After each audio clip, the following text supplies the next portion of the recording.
Hello guys, രാവിലെ എണീറ്റ് താഴെ എത്തിയപ്പോൾ നൈനു ടി വിയെ കണ്ടിരുന്ന് ചിരിക്കുന്നു എന്നാണ് ഞാൻ ആദ്യം വിചാരിച്ചത്. എന്നാൽ അതല്ല, നല്ല ഉഗ്രനൊരു കുരുത്തക്കേട് ഒപ്പിച്ച് വെച്ചിട്ടാണ് ഈ നിപ്പ്.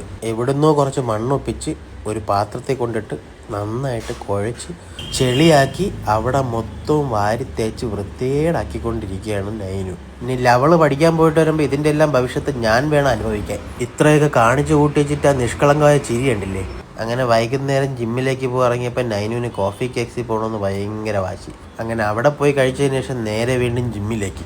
അവിടെ എത്തിയപ്പോൾ ഒരു ഡപ്പ നിറച്ചും മറ്റേ പീനട്ട് ബട്ടർ ഫ്രൂട്ട്. മീനു ഇത് ആദ്യമായിട്ടാണ് കാണുന്നത്. അതുകൊണ്ട് തിന്നണോ വേണ്ടേ എന്നുള്ള ചോദ്യത്തിലാണ് അവിടെ. വേറെ ആരുമില്ല, അതാണ്ട് ഇവൻ്റെ അമ്മയാണ് ഈ സാധനം ഇവിടെ കൊണ്ടുവന്നത്. അതൊക്കെ കഴിഞ്ഞപ്പോഴാണ് നമ്മുടെ രണ്ട് ട്രെയിനർമാരുടെ വീരശൂര പരാക്രമണത്തിനെ കുറിച്ച് സംസാരം. ഒരുത്തൻ അരമണിക്കൂറിൽ 500 പുഷപ്പും ഒരുത്തൻ അരമണിക്കൂറിൽ 600 പുഷപ്പ് അടിച്ചു. അവനൊന്ന് ബൂസ്റ്റ് ചെയ്യാന്ന് പറഞ്ഞ് ചെന്നപ്പോൾ അവൻ തേണ്ട ഒടുക്കത്തെ ഓട്ടം. അങ്ങനെ ഓട്ടവും ചാട്ടവും കഴിഞ്ഞ് ഞാൻ ഇന്നത്തെ എൻ്റെ ഇരകൾക്കായിട്ടുള്ള തെരച്ചിൽ തുടങ്ങി.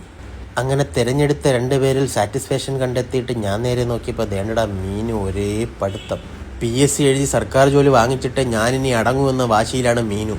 അങ്ങനെ ഇന്നത്തെ പ്രഹസനങ്ങളെല്ലാം കഴിഞ്ഞ് വീട്ടിലോട്ട് പോണ വഴിക്കൊരു തീരുമാനമെടുത്തു. നെടുമങ്ങാടുള്ള SFCയിൽ പോയി വല്ലതും കഴിച്ചാലോ ഒന്നും. അങ്ങനെ അവരെയും കൊണ്ട് നേരെ SFCയിലെത്തി. വർക്കൗട്ട് ചെയ്തും കൊടുത്തും നല്ല വിശപ്പായിരുന്നത് കൊണ്ട് ഒരു പിസ്സ അങ്ങ് ഓർഡർ ചെയ്ത്. പിന്നെ വെറും പിസ്സ എങ്ങനെ തിന്നുമെന്ന് വിചാരിച്ചിട്ട് ഒരു ഫ്രൈഡ് ചിക്കനും കൂടെ അങ്ങ് ഓർഡർ ചെയ്ത്. അതാകുമ്പോൾ പിസ്സയ്ക്ക് കറിയായല്ലോ. അങ്ങനെ കൊണ്ടുവച്ചതെല്ലാം അറിഞ്ഞം പുറഞ്ഞം വാരി വിഴുങ്ങിയിട്ട് നേരെ വെളിയിലോട്ടിറങ്ങി. അപ്പം നൈനുവിന് ഒരേ വാശി, കസേര ഊഞ്ഞാലിരുന്ന് ആടണമെന്ന്. അങ്ങനെ അവളെ ഇരുത്തി 2 ആട്ടാട്ടിയിട്ട് നേരെ തിരിച്ച് വീട്ടിലോട്ട്.